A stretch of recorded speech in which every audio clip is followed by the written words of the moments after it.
Yeah, so one trick I love doing is with a card deck and volunteer.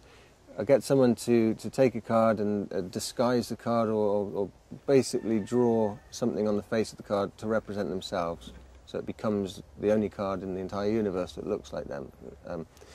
And then before I lose it in the deck, I ask them a question. Have you ever been lost?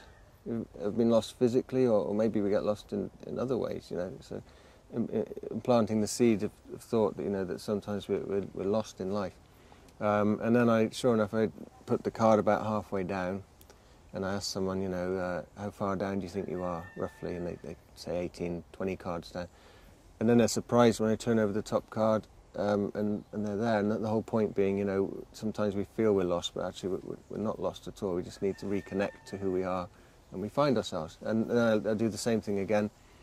And then the third part of the trick is I take half of the cards and turn them face up, and then mix them all up so it's a real mess and muddle, and I stick them right inside the mess and muddle of life, and ask them how long is it going to take me to straighten this out, and they say, oh, give me 10 seconds or something, or 5 minutes or whatever, and I just put them straight out and spread them out, and they're already totally in order with their card in the middle face up. So again, they're there, they're found, they're safe, and the rest's all orderly. And and it's just a visual. You don't need to say anything more. It's just a visual impression that life is mess, is muddle. It's the Raven again. Is mess and muddle, and yet, actually, it's our perspective. It's how we view it.